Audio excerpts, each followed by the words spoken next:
Então, vamos lá, né, gente, para o nosso último bloco, para a nossa última aula, que nós vamos falar sobre as duas últimas hipóteses, né, de extinção superveniente do meu contrato, né, Gente, a penúltima é a morte de um dos contratantes, tá? Lembrem o seguinte, importantíssimo isso aqui. A morte de um dos contratantes, ela só vai levar à extinção dos contratos quando esses contratos forem personalíssimos, quando eles forem contratos intuito personae. Por quê? Porque os contratos personalíssimos só podem ser executados pelo devedor. Se o devedor morreu, não há como executar, né, não? Este contrato, não há como executar a prestação, tá?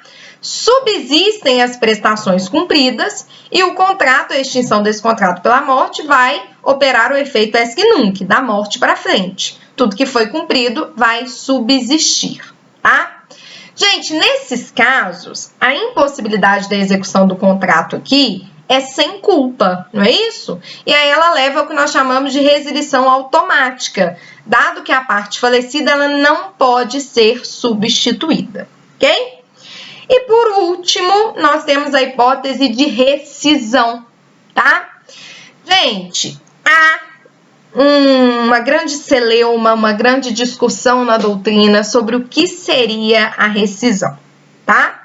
Para efeitos da nossa aula, tá? Para efeitos aqui da maioria das provas, para o efeito das nossas provas, para nós, tá? Nós vamos optar, assim como a doutrina majoritária faz, por entender a rescisão como sinônimo de resolução e de resilição, tá? Então, gente, nós vamos empregar o termo rescisão, nós vamos utilizar o termo rescisão, tá? Para nos referir tanto às hipóteses de resolução como às hipóteses de resilição, ok? Porém, gente, uma doutrina mais técnica, uma doutrina mais específica, tá? Entende que a rescisão do contrato aconteceria naquelas hipóteses em que o contrato é extinto por lesão ou por estado de perigo, tá?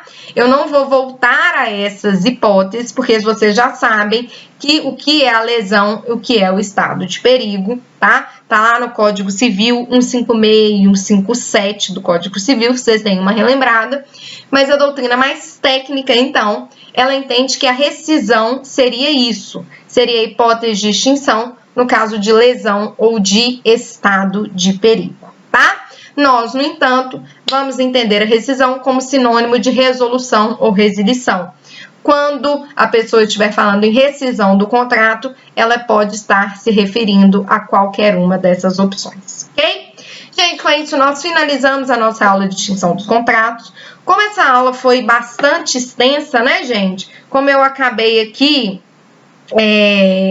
fazendo muitas aulas para vocês, essas videoaulas vão substituir a nossa aula de amanhã, do dia 19, tá? E a nossa aula que seria de terça-feira, do dia 24, ok? Eu vou colocar um estudo dirigido só lá para vocês em relação a essas aulas, mas ela já substitui duas aulas nossas do dia 19 e do dia 24, beleza? Eu espero que vocês tenham gostado. Foquem nos estudos, gente, não parem, assistam as videoaulas. E lá no Canvas tem um linkzinho de dúvidas de conteúdo. Poste a sua dúvida lá, porque a sua dúvida pode ser a dúvida do seu colega, ok?